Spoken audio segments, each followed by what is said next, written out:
Ladies and gentlemen, it is officially the second week of March, and now that March Madness is about to pick up for basketball, we're still not talking about basketball. Last week we talked about Pokemon games, and we picked the best one in the series through a March Madness style tournament.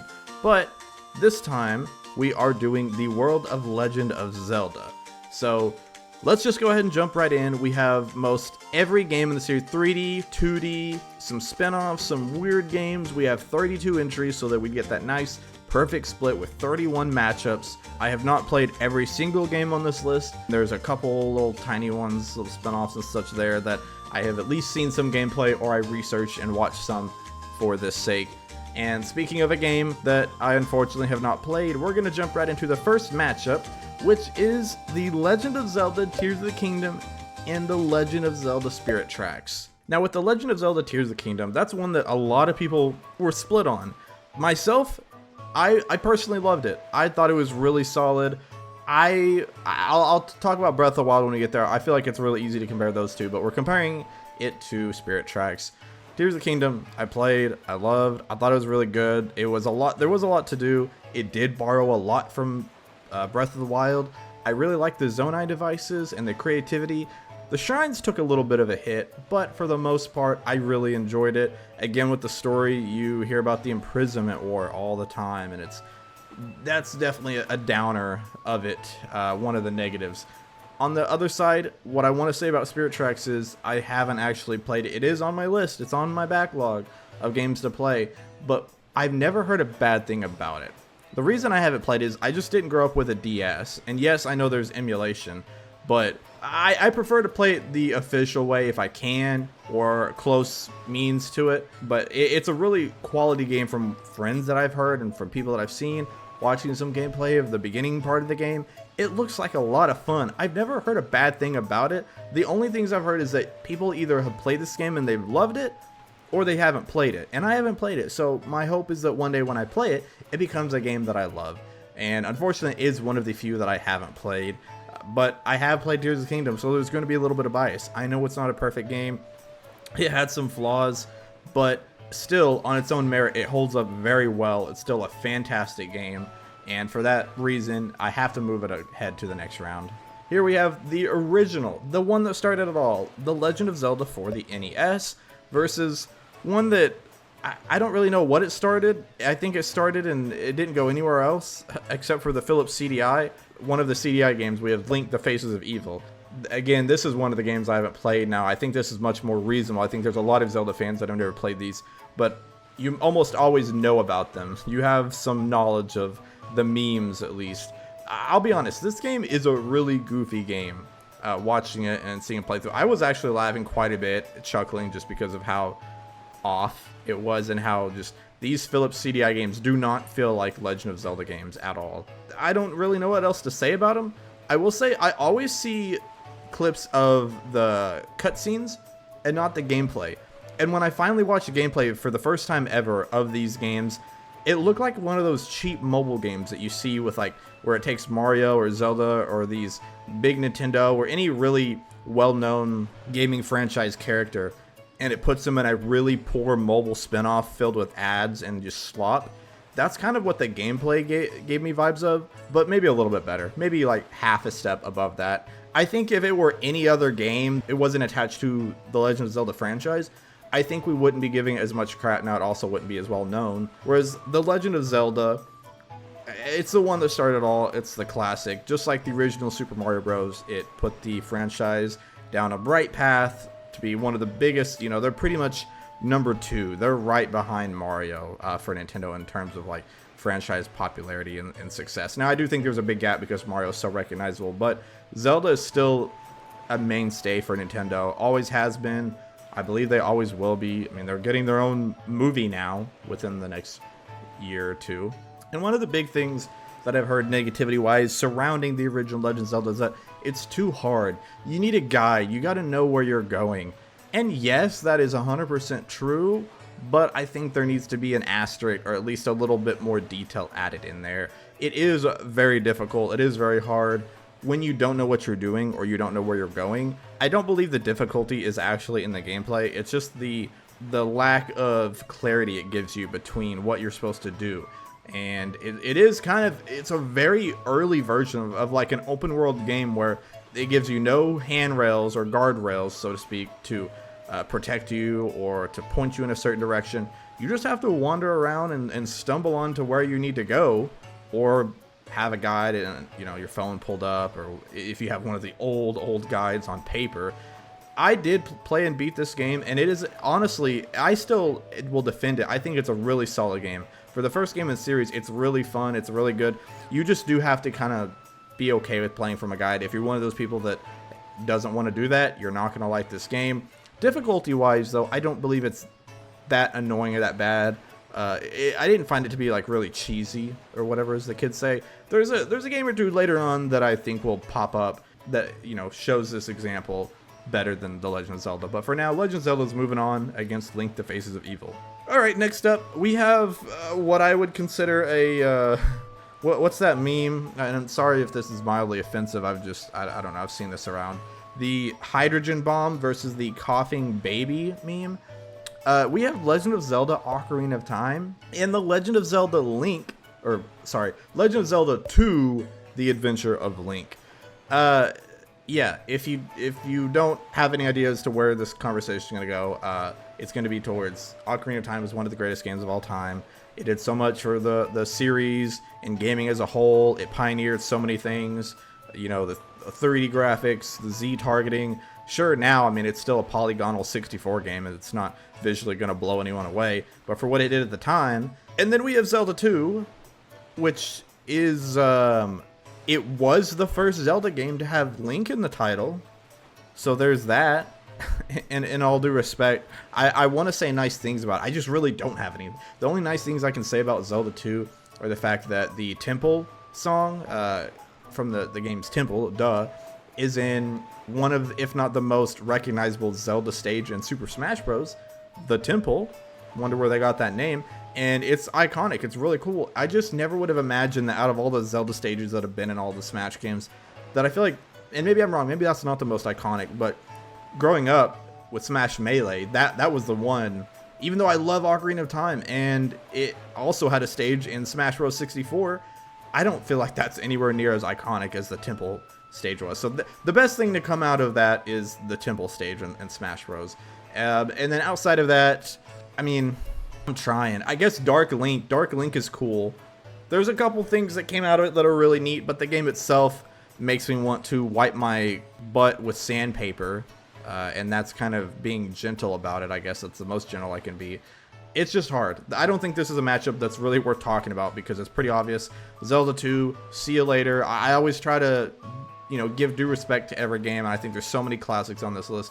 I've tried playing Zelda 2. I don't know anyone that enjoys this game. And the people that do enjoy it can't say why they enjoy it. And if you tell them that you don't enjoy it, their defense is that you're just bad at it. And so, I don't know, maybe that's true. I am bad at it, but that's not the reason why it's bad. Next up, we have Link's crossbow training versus Legend of Zelda: Link to the Past. Zelda: Link to the Past is a classic, iconic game that did a lot for the series. Just like Ocarina of Time did with 3D, Link to the Past was one of, if not the best 2D Zelda game. It was one of, if not the best Super Nintendo game.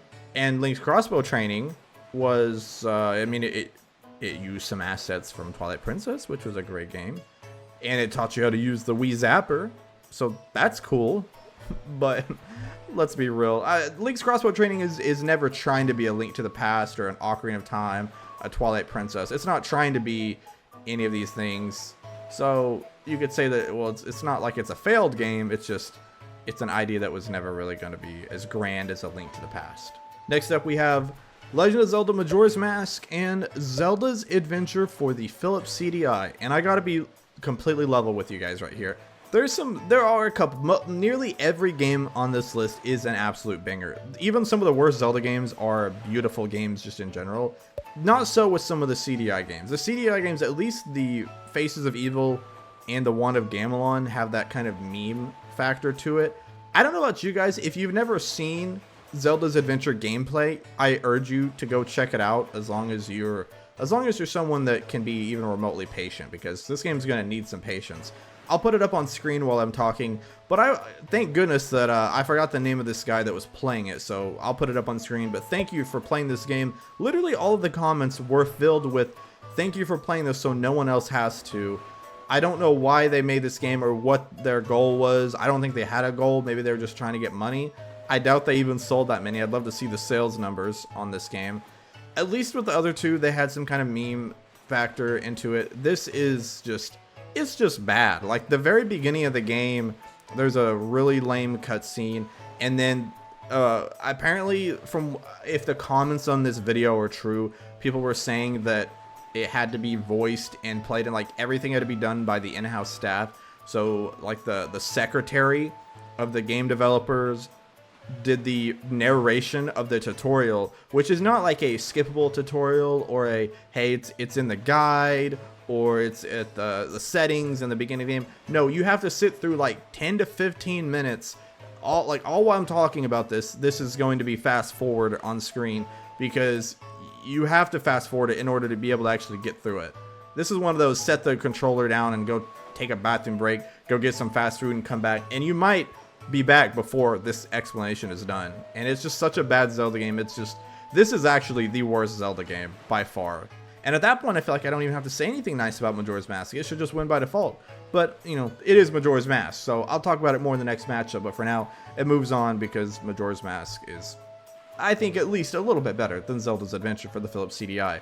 Also, last thing I'll say, it's a darn shame this game got ported to the Game Boy or Game Boy Color, I believe, because I don't know why this was ever needed and not the other two. Alright, I guess we're just going to get all of the Philips CDI games out of the way early, because next we have Twilight Princess versus the Wand of Gamelon. And similar to Faces of Evil, Wand of Gamelon, the cutscenes are entertaining, they're funny, they're not great, they're really low quality, but they're goofy, you'll get a laugh, you'll be like, oh my gosh, what the heck is this? And then you'll go to play the game and be like, what the heck is this? It's two different kinds of what the heck is this. And at least with Twilight Princess, what I'll say is it's slow at the beginning. It is dark. Graphically, it's aged a little bit more because of what it was trying to go for, but it's a classic. It's a fun game. Again, I'll say more later, but Wolf Link, pretty cool. Midna, pretty epic. Next up, we have Legend of Zelda Breath of the Wild and Legend of Zelda Skyward Sword. This one's an interesting one because these are two games I'm going to be completely transparent on. I'm not a huge fan of either of these games. I respect the heck out of them. I think they're quality Zelda games. But Breath of the Wild, I feel like, is massively overhyped. When it came out, man, you would have thought Jesus Christ himself came down from heaven and brought Breath of the Wild with him and was like, look y'all, this is the next big thing. And it's not. It's cool, but it's also done some damage to the Zelda franchise as far as the fans, and it's got so many new fans in, and I love that, and I'm so appreciative of that people are able to enjoy that. And I think on its own, it's fine. Like, it was a good change of pace. It's the most like the original game than any other Zelda game in terms of, like, you just go and do whatever, you figure it out. I mean, it gives you a little more instruction, but it's still pretty close. And it could not be more opposite from Skyward Sword, which was, story-wise, is maybe top tier. Beautiful game story-wise. I love the hand-drawn art, like, kind of style, like the painting. It feels very, like, brushstroke-esque, especially in the Switch version. The HD remake was really solid. My biggest complaint is the controls. This game is really fun to, like, hear about or to, you know, talk about the story, to watch cutscenes of the story. My favorite parts in the game were the cutscenes. Actually playing the game is kind of cheeks sometimes. I hear this is better with the motion controls, which is not a great plus for it because I'm not a huge fan of motion controls. I'm very traditional, just give me a remote, let me use the buttons, control sticks. I don't need anything fancy. I don't need you to reinvent the wheel. Just make your gameplay fun. I don't always need a crazy gimmick as far as the control wise. This game, it's tough. I'm back and forth on both of these because I feel like you could pick either of these and it'd be fine. I do feel like Breath of the Wild is far more popular, but which one would I rather sit down and play right now? I'm gonna have to say this might be surprising. Maybe I think Skyward Sword. just because I do prefer, even though it is very linear, it's the most extreme linear game in the Zelda series, I do prefer more linear experience and knowing what I need to do next. And for me, it's some of the characters, because Girahim is amazing, Fee is cool too, and Breath of the Wild, the story is very open-ended, similar to Tears of the Kingdom. There's just not much there. There's not much to bite into because it just sends you on your way and lets you do whatever. I think obviously the gameplay is far better in Breath of the Wild, but for Skyward Sword, for me, it's just I don't know. I don't know if I can do it. I can't have Breath of the Wild beating Skyward Sword. Maybe on another day, maybe on a Tuesday, this beats Skyward Sword, but for today, which I think I'm recording this on a Thursday, it beats Breath of the Wild. Okay, this one's an intriguing matchup. Next up, we have Legend of Zelda Oracle of Ages and Hyrule Warriors Age of Calamity. Now, again, I should make it known, the Oracle of Ages games are ones that I have played. The correct term should be I've dabbled in the Ages and Seasons. I guess the Oracle games is what you call them. Ages and Seasons, I've played each enough. Like, I booted them up on NSO, kind of got into the first hour or so, you know, seeing what kind of the basic gimmick is. And they're really neat games. They're really cool. I do want to finish them. They're actually the next up after I'm playing through Minish Cap right now. But the Ages and Seasons games are going to be next on what I play as far as the Zelda series. They're really neat games. I held out for so long just hoping that they were going to remake them somehow. I think it's really cool they tried the whole Pokemon Red Blue thing. With Zelda, I don't think it works quite as well, but it is neat because at least they're two fully different games and you connect for the same story. Whereas Pokemon, it's like, okay, you're pretty much getting the exact same game except for a couple of exclusives, which some people might care about, others might not. If you just want a Pokemon game, whatever. But for Zelda, it's a neat idea. It's really cool that they tried it, and I don't see it ever coming back in any way. If they remade it, I wonder how they would. I mean, you'd have to remake both, but I guess it would have to be a thing where you would buy both games and then, you know, I feel like they would need to throw in a little more bonus. I think people were probably more willing to do that back then. But these days, it'd be tough, especially with games getting more expensive. I don't know if you could throw both of these out at $70. You'd have to add more depth to it. Maybe something extra at the end for playing both. And again, I haven't played the original, so maybe I'm wrong. Maybe they could fit enough in there. I don't know. Hyrule Warriors, on the other hand, this was the first one I played that I loved. I wasn't really a fan of the original, and I know we'll talk about that one when we get there because it is on the list. But Age of Calamity, not being a huge fan of Breath of the Wild, I was shocked that I actually really enjoyed this Hyrule Warriors, and I'm really disappointed the story was not made canon because it was a really entertaining story. It was a lot of fun. It had some frame rate issues, obviously, with as much on screen that was going on, and it's very entertaining. The gameplay being a little more like big battlefield type scene, hack and slash, it can get a little repetitive. That being said, I feel like I should probably give it to Hyrule Warriors just because I've actually played and beat it. Even though I feel like if I played Oracle of Ages, I might end up liking it more because I like more traditional Zelda than the Hyrule games. But for now, Hyrule Warriors gets the nod. Alright, and now that we're on the other side of the bracket, we have some really solid 2D Zelda games. We have Legend of Zelda Link's Awakening. I do have the original and the remake. This is the remake versus Link Between Worlds. Link Between Worlds was actually, I think, my first 2D Zelda game I ever experienced because I never played 2D Zelda up until the 3DS era.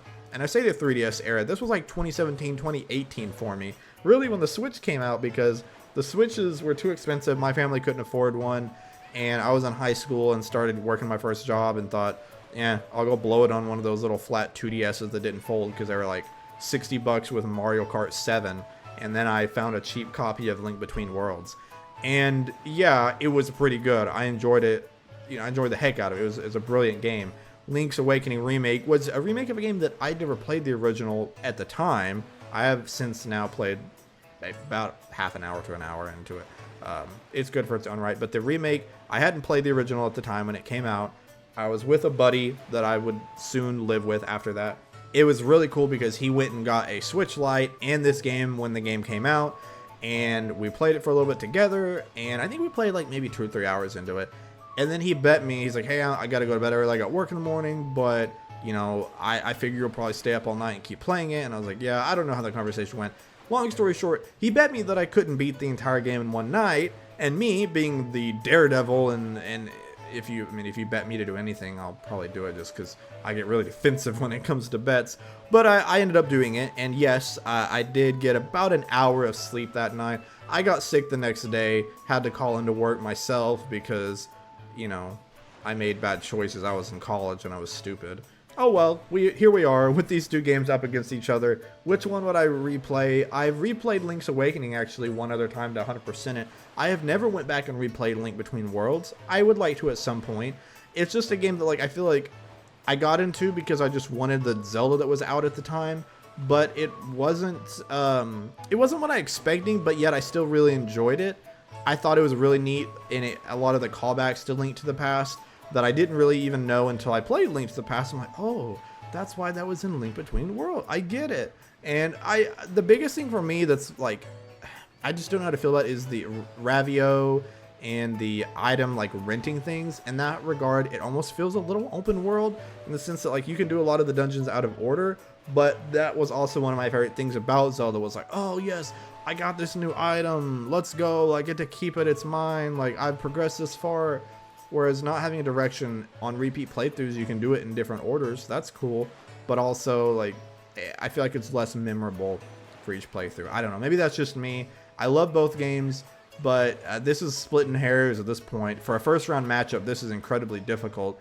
Maybe one of the toughest first-round matches that we've had yet. I gotta go with Link's Awakening Remake because, again, I've used this multiple times in the tournament so far, and I'm going to continue to use it. If it's a tiebreaker, usually it comes down to difficulty or how likely am I going to be to turn around and replay this game. Even having replayed Link's Awakening twice and more recently than Link Between Worlds, I think I would still be down to do it one more time before I played Link Between Worlds again. Then we have Oracle of Ages and Triforce Heroes.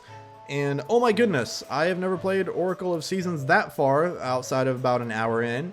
And yet it's going to advance because it's up against Triforce Heroes, which I've never played, and I'll be honest, this might be one of the few Zelda games I've never played, and it's mainly just because, well, for one, I don't have anyone to play with, but two, I just don't really know if I want to play this. I have never, ever gotten an urge. There's some games on here that are bad Zelda games, even some of the CDI games that I would sit down and play before Triforce Heroes just because this just doesn't look like something that would interest me.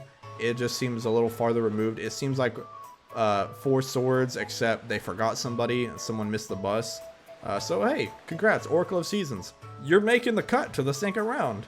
And we have another interesting matchup here with Hyrule Warriors Age of Imprisonment versus Legend of Zelda Ocarina of Time, the Master Quest. Yes, that's right, we have the Master Quest on here. And specifically, I'm going to hold it to just what the Master Quest did differently. If I feel like it was a better or worse edition, I just needed to fill it in here. I'm not going to let it take credit for everything that Ocarina of Time did because, you know, we don't need 2 Ocarina of Times in the tournament. That'd be a little, people don't want to hear about that. But the Master Quest specifically, I think it was a neat idea. As a kid, I thought it was incredible, you know, having played this through the GameCube version and having the Collector's Edition and then getting the Master Quest on GameCube. I thought, whoa, this is so cool. It's like a harder version of this game I really like. This is going to be insane. This is going to really put me to the test. I'm going to be an elite epic gamer or whatever kids were saying. You know, I'm going to get good, whatever they were saying in the 2000s. And yeah, I was a little disappointed. The first dungeon in like inside the Deku Tree, I thought that was neat. Then the couple dungeons after that, I was like, this is just, I don't get, like, what? This isn't even enjoyable. This just is weird and different and doesn't seem hard. It just seems stupid. I mean, inside Jabu Jabu's belly, they use a cow as a switch. And I feel like that's all I need to say. And then Hyrule Warriors Age of Imprisonment, it's a full game. And it's a pretty decent Hyrule Warriors game. And it looks good. The frame rate's better. So, congrats. You move on and you beat Master Quest. And next we have Phantom Hourglass and Four Swords. And this is one that maybe neither of these games really, in my opinion, I realize that I don't speak for everyone. There might be some Four Swords defenders out there. There might even be a rare Phantom Hourglass defender out there, because I know that there are some that do like it.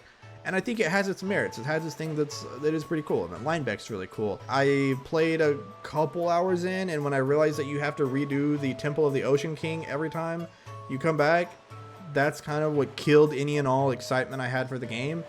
And I never finished it. Where Four Swords, I own it, and I have owned it for a long time. But as if getting friends wasn't hard enough, you have to get friends that have Game Boys and link cables and want to actually play 4 swords, and that's a bit of a challenge. So this comes down to a game that I've never beat because I kind of just decided I don't really want to beat it, or a game that I'd like to beat and I don't think I can ever play it unless they bring it to NSO online. That'd be really cool. The way that they have 4 swords GBA on there, that'd be really cool. I just don't know if they're going to. I'm gonna vote it on because even in single player, I guess I would rather. I've played a couple levels in single player, and it's kind of a lame. Like it's serviceable, but it just feels like you're really missing out. It's fine. I guess it's still better than Phantom Hourglass though. So who am I kidding? It moves on. Next we have Legend of Zelda Minish Cap versus the original Hyrule Warriors. I do have a little bit of bias with Minish Cap, because it is actually the game the Zelda game I'm most currently playing through. I'm almost done with it right now, so I recency biased, if you want to call it that. And then we have Hyrule Warriors that I've played twice. The first time, well, not played all the way through. First time played like the first level or two and thought, wow, this is a weird Zelda game. And it was on the Wii U, and I thought, this is not really my cup of tea. Then I picked it back up on the Definitive Edition probably like 6 or 7 months ago, and I got a little bit farther in. I played about half of it and realized, this is a neat Zelda game. It's just really repetitive, and there is a lot going on the battlefield that was giving me, like, I don't have ADHD, but this was stressing me out, and I kept dying because I couldn't get to places in time before people would faint or leave the battlefield. And also some of the design wise and the visuals is I like the later Hyrule Warriors because they fixated on certain games and kind of told extended stories of those. This was a neat idea with the whole Zelda multiverse thing, but I think they could have done way better with this game. I think this would have been cool later on once they've kind of nailed that Hyrule Warriors formula to move to this. But starting out was kind of risky, and I don't know. I think they could have done way better. Minish Cap is one of the greatest 2D Zelda games, and it's beautiful. For a Game Boy Advance game, it knocks your socks off. There is a part or two in there that I'm not huge on, but we'll say that for later because I don't think it's even necessary. It's moving on against Hyrule Warriors right now. And next we have Echoes of Wisdom versus Zelda Wind Waker. And Wind Waker is a fantastically beautiful game. Great graphics. Even the GameCube version looks like it could have been made last year. The Wii U version is outstanding as well. A little bloom that's unnecessary in some parts, but still bright, still very vivid, and I think it really adds to the game. And some quality of life updates are nice as well. I think there's some parts of it, I know people aren't as big fans of the Triforce collecting at the end. And, sometimes some people get bored about the sailing from place to place. I know you can fast travel, but I mean, come on, it's Wind Waker. It's one of the most beautiful, gorgeous games. Visually, it is the best Zelda game. Visually, it might actually be my favorite looking game out of any game I've ever played. The art style, the cell shading. I mean, after playing this game, I thought, wow, I think every video game should just be cell shaded from now on. And I get some people say, there's some people out there, I don't think anymore, but back in the day when everything was edgy and mature, and it's like, oh, we don't want a kid's Zelda game. Well, guess what? This kid's Zelda game is one of the greatest Zelda titles to ever exist. You have that going for it. And then we have Echoes of Wisdom, which is a weird little Zelda game because you actually do play as Zelda. The second one, other than Zelda's Adventure, which we're not going to talk about again for the rest of the tournament. This one is, I feel like it's a good game. I don't think it should have came out at full price. It just feels like there's a little something missing here. I will defend it more than most people. I think it's incredible. I think it's really solid. I love that they reused the Link's Awakening remake style. The design and the visual. I mean, it's probably right under Wind Waker for just good looking Zelda games. I think the Echoes thing was really cool. It's unique. I just don't like this, and Age of Imprisonment Hyrule Warriors had the same situation where the problem that I had with the games were they wanted to really push Zelda as this big hero of this game and the big deal. She doesn't need Link. If Link is gone or not there and something happens to him, well, Zelda can do it.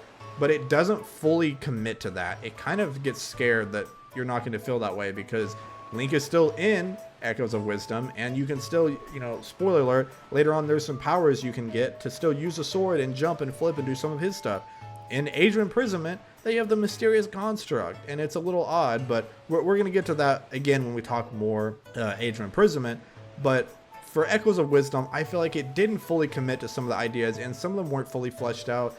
I feel like they had some really neat ideas there, but they could have went farther in. That being said, I feel like it would have had to have done so much right. I feel like it was already behind the bit a little bit, being the fact that it wasn't a remake, but it also was not a brand new, like a fully the next big Zelda game that everyone wanted. This was kind of like a holdover game. Like, hey, here's this randomly unexpected game, try this. And it's not a spin-off, it's actually in the mainline universe, and some people will discredit it and be like, oh, it's Zelda, you play as Zelda, it's a spin-off. It's not a spin-off, it's a mainline game. It just, I feel like it doesn't have the legacy and the impact of a mainline game. But, oh well, I'm glad that they're keeping 2D Zelda alive. I think this is really cool. I love it. But Wind Waker is moving on. Here is, okay, we have 2 Four Swords games. We have Four Swords Anniversary Edition on the DSi, and Legend of Zelda Link to the Past and Four Swords on the Game Boy Advance. And similar to the Master Quest, I'm not going to give this Four Swords credit for the Link to the Past inclusion. This is strictly just the Four Swords. And this is a tough one, because both of these games are fun experiences, but they're not really that deep. They're both only like an hour or 2 long, I'm pretty sure. I mean, I just played Four Swords with some buddies on GBA maybe like 2 weeks back, and we beat the whole thing in an hour and a half. And that's even with disconnecting and wasting a couple minutes. So, probably could have beat it in closer to an hour. One thing, because we disconnected, I realized when we had to redo part of Death Mountain, was that the levels, like the floors, are different. And I don't know if it's randomly generated or if there's a couple you can pick from, or not you pick from, but the game decides like, hey, there's 3 floors and a boss, so there's maybe like 5 or 6 floors that you could end up with. You can end up with any combination of those in any order, and then the boss. I think that's really cool. Four Swords Anniversary Edition was like this really rare thing on the DSi, where on the DSi shop that was free for one of the, I think it was 20 or 25th anniversary. I remember getting to play it. It was super cool. I'm glad I got to experience it. I'd be really sad if it was one that I never got to play. It wasn't anything life-changing. Like, it's not like, oh my gosh, the greatest Zelda game and they made it unavailable now. I mean, it's Four Swords at the end of the day. Very similar to some of the other Four Swords games, but it's just kind of neat. And like, why haven't they bothered to do anything with that? Like, I don't think it's very high on their priority list. I'll be honest, I don't even know if we ever see it come back, because it is very similar to even the Four Swords GBA. So maybe that's why they just don't see it as a necessary inclusion. Who knows? And to me, the fact is, I almost thought about having this game win, but I don't know if I can do that, simply because it's just, you can't even go back and play it anymore. Maybe you can with like mods or other stuff. I don't know, maybe. But the fact that you can just get on your Switch, boot it up, and play Four Swords, and now you can play it with friends online, even if you only play it for an hour and a half. Go replay it, play it with some different friends. Some of the levels might be different on the dungeon, so you might get a different experience. And for the last round, we have the original Legend of Zelda Link's Awakening versus the Cadence of Hyrule Crypt of the Necrodancer featuring Legend of Zelda. That is a long title, that's a mouthful. This is an interesting one, because Link's Awakening original game, I have dabbled in the very beginning, just to kind of see like, oh, okay, this is what the original looked like when they were after they made their remake. I was like, oh, this is kind of neat. And then Cadence of Hyrule, I watched some gameplay, and visually it looks kind of cool. I think it's a really neat idea. I don't think either of these would really win many matchups, but I'm just, because I already have the remake in here and I have it winning, and Cadence of Hyrule is unique and does some things differently, I think I would be more likely, actually, having never really done a whole lot in either of these, I probably would actually try Cadence of Hyrule. It might not win anymore after this, but I actually would maybe have it go a little bit farther, even though I'm not even really good at rhythm games, and, it's not a true Zelda experience, just because if I'm going to play Link's Awakening, I'm probably going to play the remake now.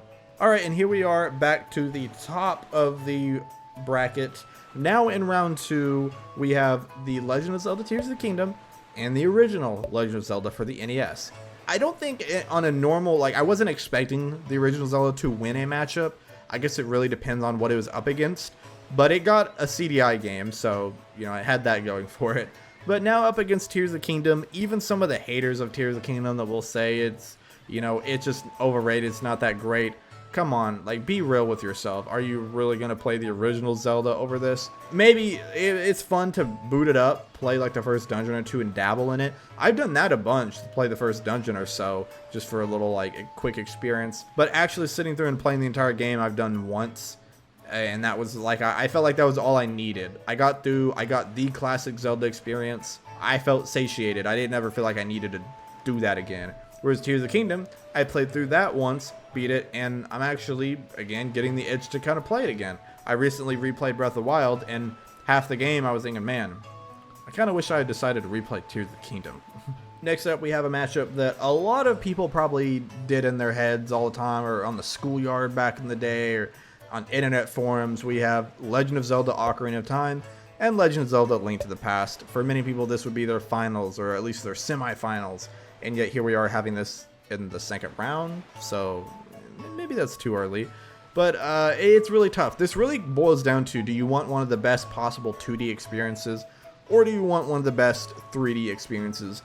In this case, unfortunately, growing up in the 2000s and kind of past the big prime of the 2D games, I don't quite have the nostalgia with Link to the Past and some of the other 2D games. I kind of grew up right after Ocarina of Time had already been out for a couple years, so I didn't really grow up with Ocarina of Time, but I do remember actually playing it on the GameCube through the Zelda Collector's Edition, which I know people say that and the Majora's Mask on there is like the worst ways to play those games. Well, I guess I should say something about those games, because I played it on the worst possible version and still enjoyed the heck out of them. So I'm going to take Ocarina of Time over Link to the Past. And another thing for me, aside from the whole 2D versus 3D, another argument I'd have is that I just feel like Ocarina of Time is easier to jump into. I feel like if you can get past the older graphics, you could figure out this game. I don't feel like difficulty-wise it's all that hard. There's a couple of spots that might be a little odd or challenging.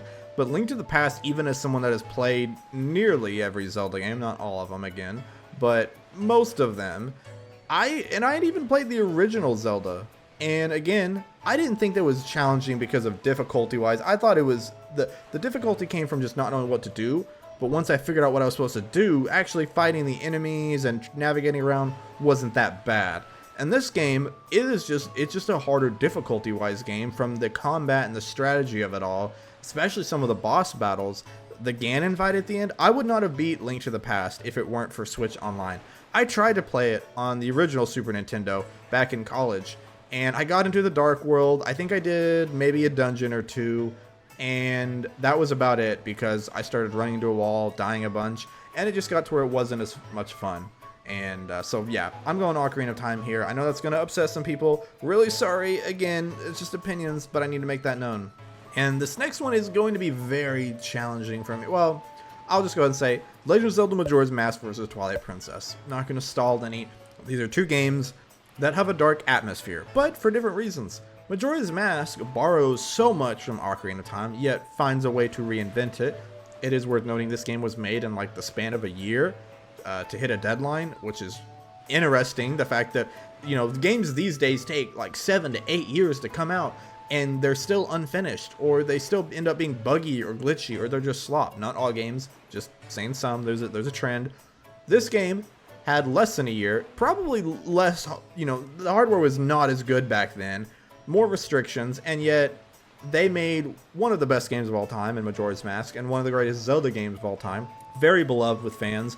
The story, the atmosphere, it's crazy because all the characters are so unique. At the same time, while being reused from Ocarina of Time, they find ways to reinvent themselves. The personality, obviously they don't know Link. There's like an alternate world or dimension where it's separated from Hyrule. And it's cool because they didn't need a Zelda game in Hyrule. They didn't need the Triforce. They didn't need Ganon or Ganondorf. And yet they still made a wildly successful game. And Twilight Princess, it's very classic Zelda formula, borrowing a lot from Ocarina of Time. And speaking of Ocarina of Time, I know we're not talking about it, but I will note that the first time I played Twilight Princess, I did not enjoy it. I was so excited to play it because everyone had told me, oh my gosh, it's very classic Zelda. If you like Ocarina of Time, it's going to be a lot like that. And I thought, okay, that sounds good, that sounds cool. and I held it to that high standard. It didn't hit that high standard for me. I played all the way up until about the Water Temple, I believe. I thought, wow, people talk smack about Ocarina of Time's Water Temple. This Water Temple in Twilight Princess is just atrocious. It's bad. And it was very difficult and challenging. Not all of it's bad. There's some of it that's neat. The look and the aesthetic is cool, but I just didn't enjoy playing it. It's the one I don't look forward to playing when I replay the game. And I think it's really solid. The HD version on Wii U is incredible. It's a shame that it hasn't come on the Switch, but maybe it will with Switch 2. Who knows? Or at least they'll put it on, the GameCube NSO, hopefully. It'd be really cool. But the game is definitely, it has a slow start. And the only reason I actually didn't play it for longer is because the slow start was really getting to me. And at a certain point, when I replayed it, I go back and I finally get a little bit farther. Not even my second playthrough. I actually lost my save data there. But my third playthrough was when I just pushed past that point that was really bothering me and just I wasn't enjoying. A lot of the game can be a little repetitive and hold your hand at times. But when you get past that, I would say the game dramatically changes when you get to the point where you can freely swap between Link and Wolf Link anywhere you want, however you want. Then that's when the game really shines. Those last couple dungeons, the Arbiter's Ground, the Temple of Time, epic. One of my favorite dungeons. The snowy one where you're like up at the guy's house or mansion in the snowy hill. I don't remember what it's called, but that one was incredible. There's some really fun dungeons in there. It's some of the best in the series. I think any one of those last couple dungeons could be considered one of the best dungeons in Zelda. That's how great they are. That's the one thing it has to hang its hat on. If you had to pick anything. Majora's Mask, my biggest issue with it is that, kind of like what I said about Skyward Sword, how it is an incredibly fun game to witness, to experience, to talk about, to theorize about, to talk about the story, the characters, the emotion. Everything surrounding the game is so incredibly awesome. And I would say more so than Skyward Sword. But the gameplay, playing the actual game, can be like nails on a chalkboard, man. And you would wonder, how? Because it's so similar to Ocarina of Time. Well, and this is going to make some people mad, so I'm just going to put it out there. Not because it'll make people mad, but I just always felt this way.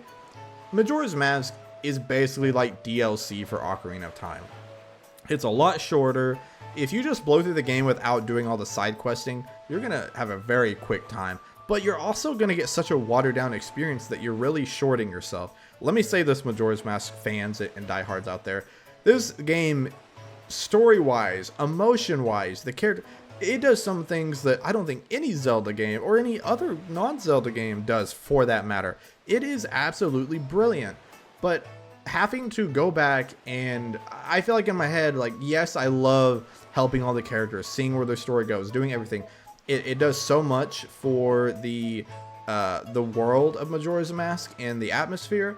But I feel like if I don't do that, why even play it? So I feel like I have to do 100%, and in having to do 100%, you have to basically get a day planner out and figure out everything you're doing, from, how many people you can help, when you can help them, what time they're available, and you have to do that every day cycle. And yes, you're not limited on the number of day cycles, but do I want to spend 30 day cycles redoing it? Like, my goal is to do it in as few day cycles as possible to be really efficient. That's just how I am, trying to be organized like that.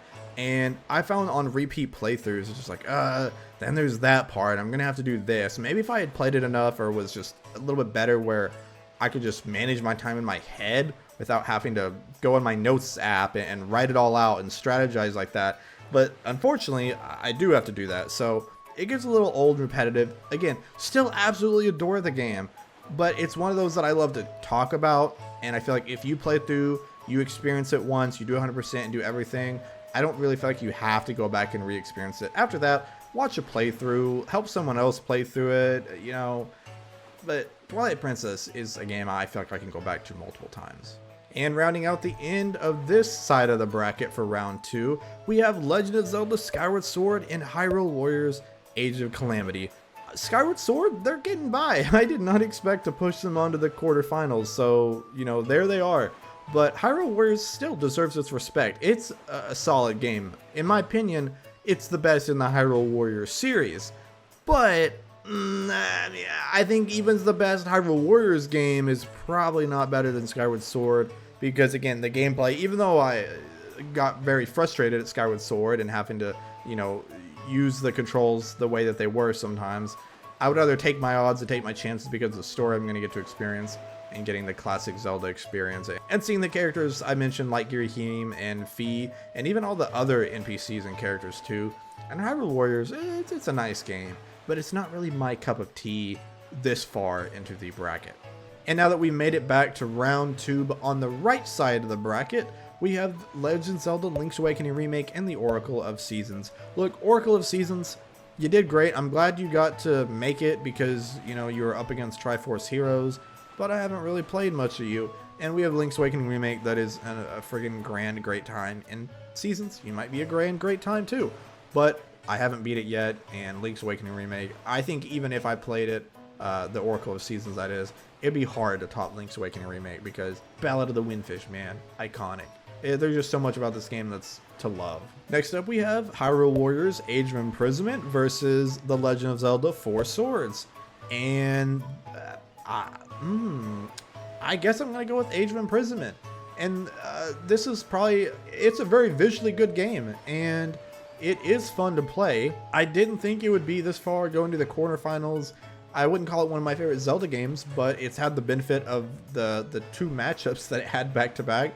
Four Swords Adventures, like I said, maybe it is a really fun game. I think I've seen some gameplays of people playing it together, and it looks like a phenomenal time, but I never got to experience that. So I can't in my right mind have it advance forward.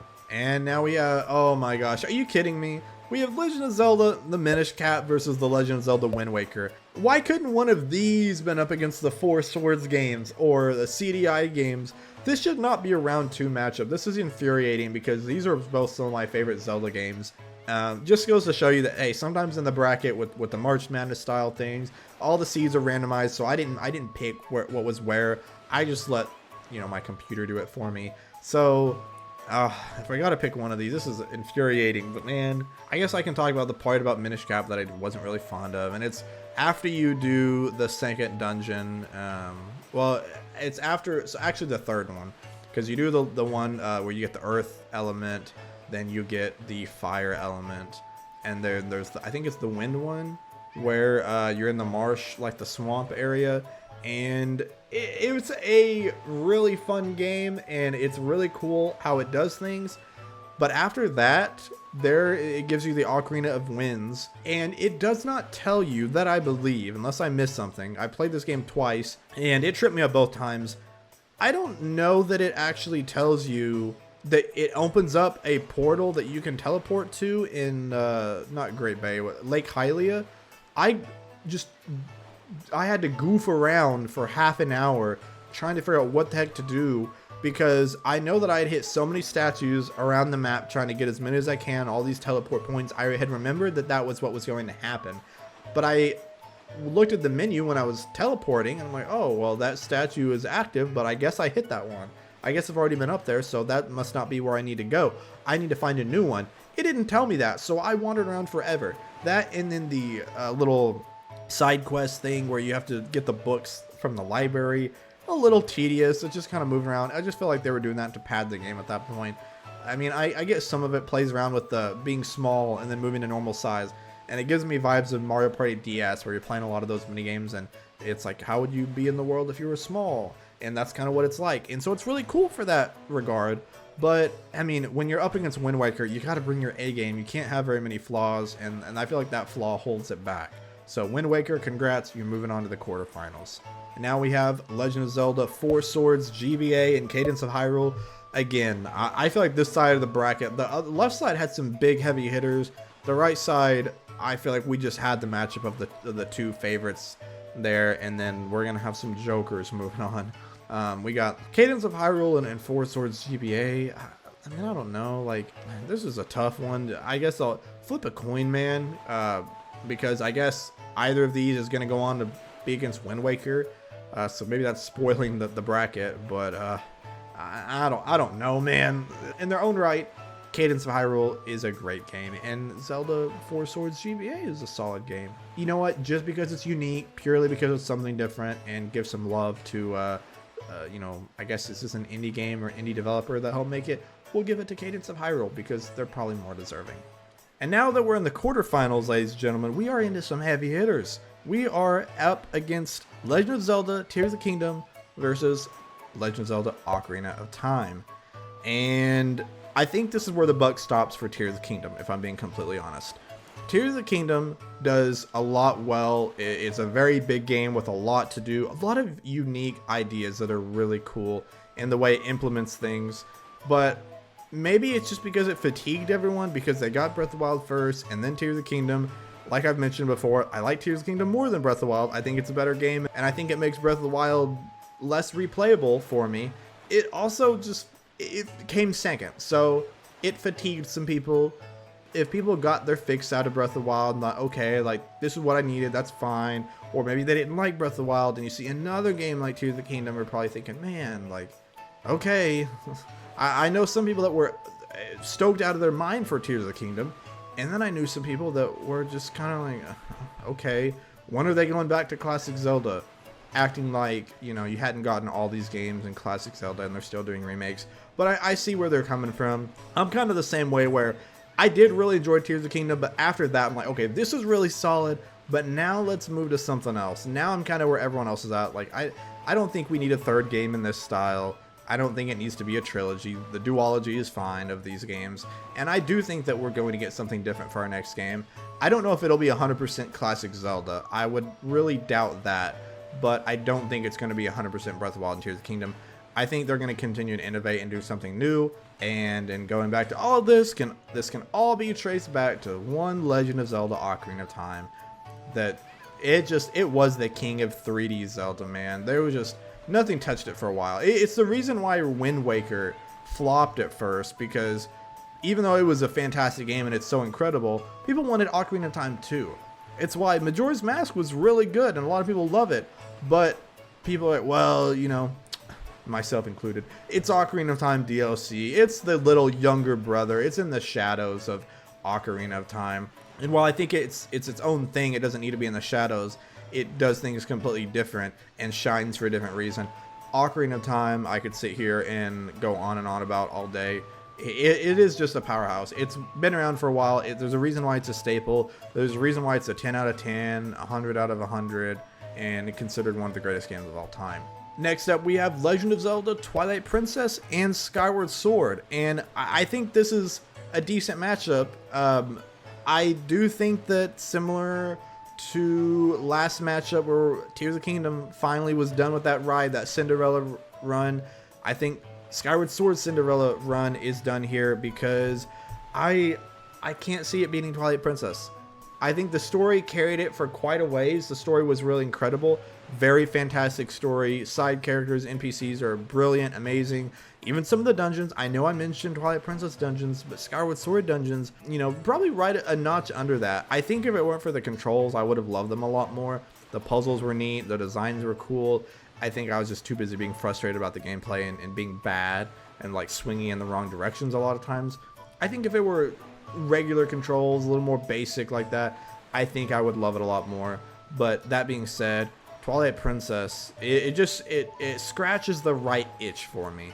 I feel like I have to have a very specific itch for Skyward Sword, whereas Twilight Princess, man, I could just boot that up and enjoy some good old-fashioned Zelda, man. Like, GameCube or the Wii U version. I'm not playing it on the Wii.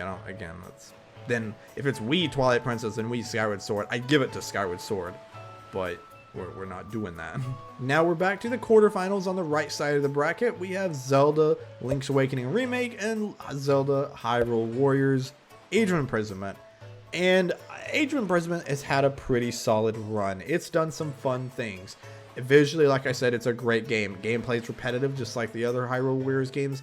And like I mentioned when talking about the Echoes of Wisdom, I feel like this game kind of wanted you to buy into the fact that it's all about Zelda, but then it brought in the mysterious construct, which is basically a stand-in for Link. And I'm like, okay, I mean, it's kind of neat, but also, like, why? Like, why couldn't they have just fully committed to this idea? I would have been fine with it. Maybe they were afraid other people wouldn't. Those people can just get over it. I'm sorry. And a lot of the characters that they made up here, like, some of them are cool. Some of them are just random support characters that just fill a role and are some nobodies.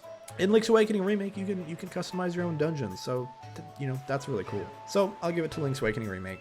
And next we have Legend of Zelda Wind Waker versus Cadence of Hyrule. Look, Cadence of Hyrule, yeah, you made it to the quarterfinals of the Zelda games, which means you are, what, one of the last 8 Zelda games remaining? That's really cool. Come on, dog. I'd rather play Wind Waker. Who wouldn't rather play Wind Waker? Even if you're not even a big Wind Waker, it's not your favorite. Cadence of Hyrule, again, might be really solid. I bet if I played it, it'd probably be a pretty, joyful game to play. But if we're just talking classic Zelda experience, for your dollar, Wind Waker, man. Come on, Wind Waker, brother. And for the semifinals in this round, we have 2 classics. This is admittedly games that are pretty similar. Ocarina of Time and Twilight Princess. I feel like Twilight Princess was what everyone wanted for so long because they wanted Ocarina of Time 2. They wanted more Ocarina of Time. They wanted something in that serious, dark, gritty style. Something that gave them that mature Zelda feeling. And this is hard because these are some of my favorite Zelda games of all time, and also just some of my favorite games in general of all time. This isn't like picking, there's a reason why these are some of the last ones left. If it's not obvious, I just can already see the comments of people getting tired of me glazing Ocarina of Time. I just have to give credit where it's due. Again, all of these games are fantastic. Both of these games are fantastic. But Ocarina of Time, man, there's a reason why it's the GOAT. There's a reason why it's been around for so long and it's still relevant. And I do think that more people need to respect Twilight Princess, man. I do think it deserves way more recognition. I think people wanted it for so long, and they kind of did a 180 with it in Wind Waker, where now Wind Waker is like, it gets all the charm and the shine, and people kind of tend to forget about Twilight Princess, or they think, yeah, man, that's kind of overrated. We wanted that for a while, but we didn't get it. And I don't think it's a bad game. I think it's a product that people didn't really know what they wanted, and people weren't really being fair critics of the game. And so I think at first people loved it because it's what they thought they wanted, and then they realized it's not really what they wanted, but it's still good. It can still be enjoyed. And I think that it was one of those like unintentionally really solid, great games that people thought were going to be a classic, and then they thought it wasn't, but then now it is, if that makes sense. So it's just interesting seeing the opinion of this. And Ocarina of Time, 99% of people love it. The other 1% say, what the heck? Why can't you shut up about Ocarina of Time?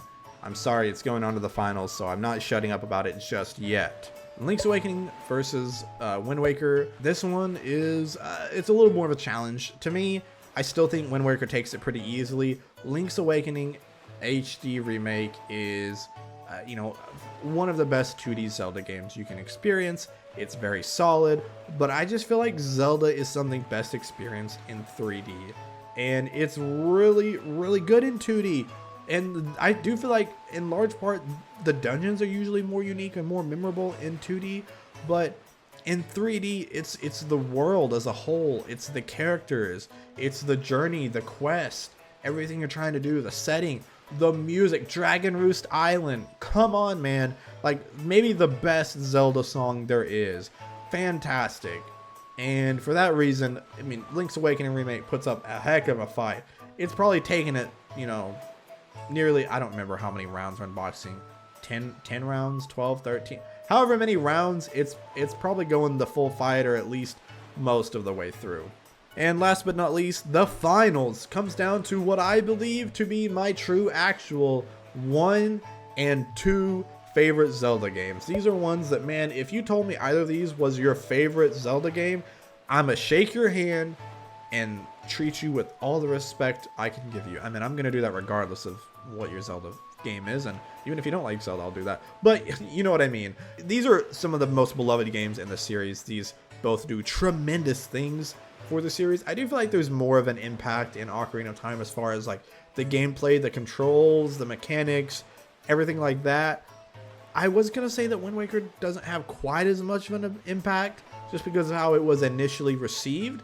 And it's a shame because I think they really wanted to go into this direction and loved what they were doing with it.